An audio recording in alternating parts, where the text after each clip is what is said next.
Think back to the last time you fell in love. You're with this other consciousness, and every mundane experience becomes something new. Every moment of stillness becomes ripe with the anticipation of the next adventure to come. Don't you wish that moment could last forever?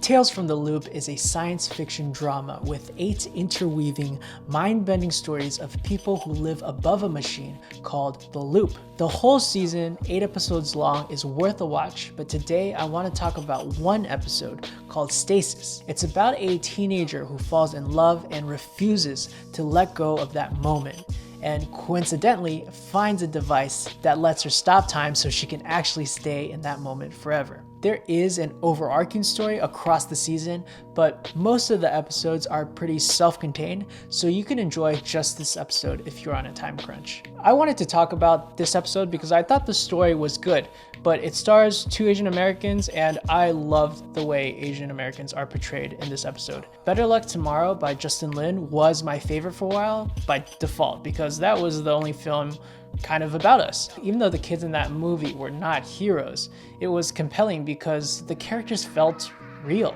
Asians aren't just smart nerds, nor are we crazy rich. And in Stasis, they're actually people with flaws, which is why I enjoyed it so much and why we will talk more about it right now. Warning, spoilers, spoilers, spoilers. Our main character is May, an Asian American teenager who's emo as many teenagers are, and early on she admits she hates being alone. We start off the episode just as one relationship is ending, and she quickly finds a new object of affection. Early on she admits she hates being alone and muses on why the good parts of her relationship, the honeymoon stage, why can't that last longer? Why can't it last forever? At this point, this is great. It's very positive, neither of them talk funny with accents. Ethan is actually tall, attractive, and thoughtful. He's a catch.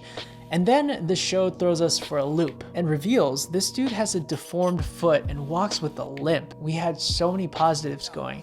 They just had to bring him down, right? This is the moment where we see his gimp foot that I didn't even know I needed this, but I loved it. He has this really big obvious flaw that I never could have predicted, and instantly he became a 3D person to me. Negative traits or positive traits, it's wounds that are what make a character come alive, and so many minority characters have just one thing defining them. Asian characters are portrayed as the smart guy, or they're portrayed as the nice guy or the pushover, and those aren't people, they're just traits. I was so happy to see both of our leads in this story be extremely flawed people, so they like each other, and one day they're hanging out in her room, starting up some frisky activity, but her mother walks in on them. Real life is getting in the way of their moments together. Luckily, it just so happens that she found a device earlier on that stops time.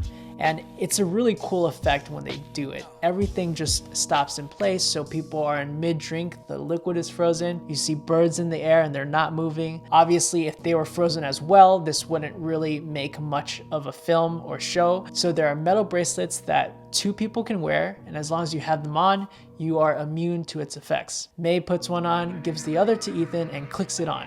And suddenly, the world is frozen, and they are actually able to be together forever, just like she's always dreamed of. She makes Ethan promise her that they will be together forever, and he does, forever in a temporary moment. I love that idea. Initially, it's great.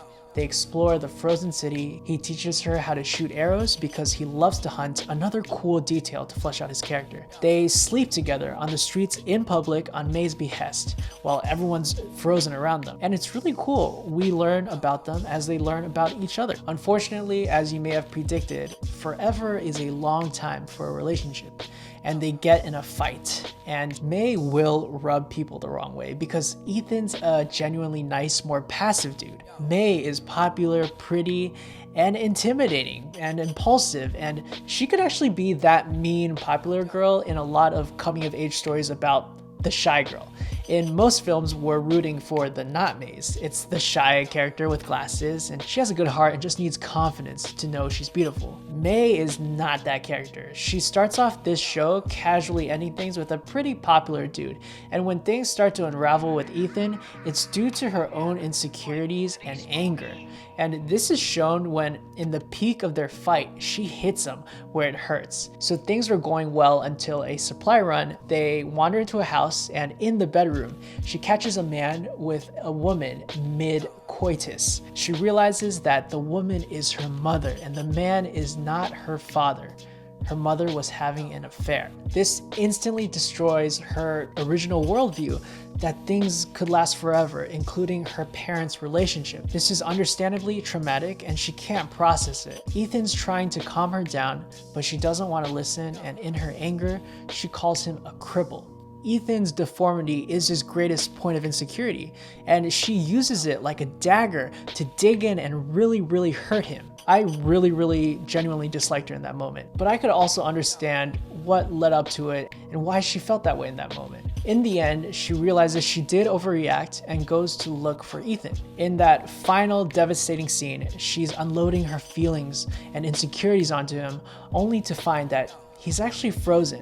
And the metal bracelet that let him live in this timeless world is also frozen in midair. He had broken their promise and taken off the bracelet. May, now alone, turns time back on, so the world's going normally. She goes to the beach with her father, who tells her that moments are special precisely because they don't last. In the final scene, Ethan finds May again, and he confesses his love to her in the few Chinese words that she taught her. And it's a really touching, genuine scene, but she rejects him and moves on. In ending this relationship, maybe she's begun to accept that things don't last, but there's still this feeling that she's unsure, as we the audience are. Ethan broke his promise in that moment, but he wants her back. Her insistence that what he did was an unforgivable offense could just be a continuation of her hard-headedness that caused the heartbreak in the first place. I really appreciated the open-endedness of this story, and it wasn't anything overt, it was just a feeling. We've only spent an hour with these characters, but we've learned enough to know that their journeys have not ended. I always believe that on TV or in movies, what we look like, what language we speak, it makes a good dressing. A good dressing can make something boring really tasty, but the actual salad of a great story is the exploration of universal ideas. The Asianness in this show was always there, but it wasn't the focus. The heart of this story was nobody wants to be alone. And when we fall in love, we wish it could last forever. And I think that's a salad we can all appreciate. Please like the video for the YouTube algorithm and consider subscribing if you enjoyed this video. I really liked this episode. I think the whole series is fun. It's like Twilight Zone or Black Mirror, but just chill, not as intense. So yeah, check it out. Thank you all so much for watching, and I'll see you all next time. What would you do if you could just stop time? I sadly don't think I'd be doing anything differently because it feels like time has stopped.